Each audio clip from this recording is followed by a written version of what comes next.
All right, guys, today we're talking about brake pads. Which ones do we use and why do we use them?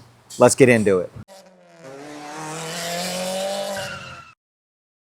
All right, real quick before we get into the video.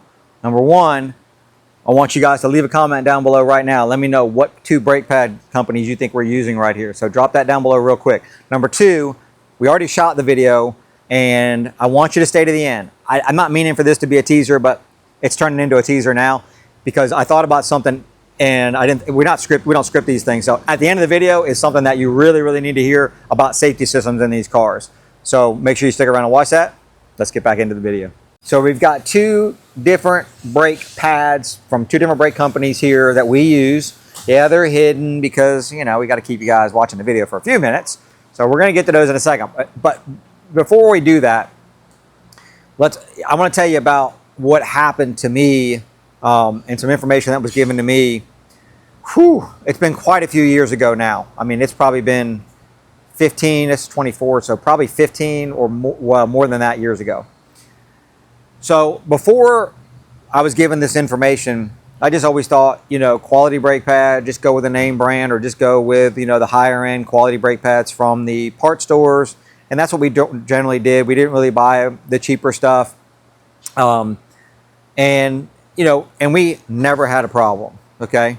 So, and that's what a lot of people say. They say, well, I've been buying such and such a brake pad forever. I've been, you know, whatever name brand it may be, or whatever part store brand you've been buying or whatever, and we've never had a problem. I totally get that. And by never have a problem, what do we mean, right? When a shop says or somebody says, I've never had a problem with them, well, they haven't had brake noise, they haven't had vibrations, they haven't had, you know, any of them come apart or some weird, you know, obvious things that we can see or that happen, right, that we can go, oh, that's a problem, right? But what came to light for me and something that as shops, we don't have the ability to test this is stopping distance. So all those years ago, a parts store came into us, I'm not going to name the name, and they had a little display. And on that display where at that point, they had 3 different brake pads. And we had already been buying the top of the line brake pads all along. But here's what that display, you know, showed, right? It showed the stopping distance from 60 miles an hour to 0 with their 3 different brake pads, okay? So they have, you know, and I got to be straight with you, this company's lower end brake pad, I feel like was probably a better quality than a lot of companies' lower end brake pad. I mean, there was a time back in this day where we had part stores that came to us and said, we can sell you all your brake pads with the exception of a few part numbers. We can sell them all to you for $9, right? I mean, $9. I know this was 15, 16, maybe more than that years ago, right? But even that, $9, and you got to figure a few tiers have made money off that, right? I mean, obviously the people who made it had to make money off of it. They've had to ship it. Then this company had to make money off of it. I mean, how expensive was this brake pad to build, right? I mean, a $2 or $3 brake pad, $4 brake pad, maybe. You know, obviously that just did not make me comfortable.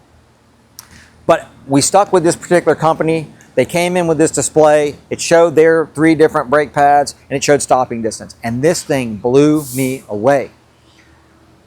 It showed there from 60 miles an hour to 0, there was between what we're going to call the entry level brake pad to the top of the line brake pad, it was 110 feet additional stopping distance. I did not misspeak. It was 110 feet, which is just an incredible number from 60 miles an hour. I mean, imagine, I mean, I don't know where you guys live, but down here, I mean, we're down here right at Florida. You're on 95, you're on, you know, 4, you're on I-75. I mean, these are NASCAR tracks. You know, if you're not doing 85, 90 mile an hour, you are getting run over, right? And this was 60 miles an hour. This test was. So that's something to think about. That's something that we cannot test as shop owners. We don't know stopping distance on these brake pads. We have to trust that whatever company we're buying from is testing this stuff, because we want our clients in an emergency situation. This is not about non-emergency situation. This isn't about driving down this road at 35, 40 mile an hour, come to the stoplight down here, and nice, easy stop, right, in dry conditions. This is about coming down the highway, full speed, you know, and you're having to slam on the brakes, you know, somebody's in front of you slamming on the brakes, and you need to stop, right? I want them to stop this much short as opposed to, you know, into the front of the car, right? I mean, all the way pushing through the car, because 110 feet is incredible. I don't want 10 feet is a lot, right? So that's when it was, you know, really came to light for me. Like, wow, there's a difference in quality with stopping distance. Not just, you know, quietness and smoothness and all that kind of stuff that we know that we want to have, but stopping distance is what we need more than anything. So when that was brought to light, I'm like, okay, listen, we already bought a top of the line one from them. We see it, you know, there's third-party testing, all this stuff. We're going to stick with that. So move forward several years, and it came to light to us that, and this happened in a previous video for us with oil filters, like who makes what brake pads? You know, when you buy a box from a parts store and it's the name of the brand, name of the parts store on the box, who makes the brake pads inside? And like it was told to us with the oil filters, you're having to trust the parts, you know, the parts company to have you a high quality product. With brakes, and you know, pretty much with even with oil filters now, because you know, you guys know we stuck with wicks, but with brakes, you know, we were like, man, we want a brand that we know what they are, we know who they are. So let's go ahead and do, this is the Asian ones, right? So this is the brand that we do for Asian vehicles.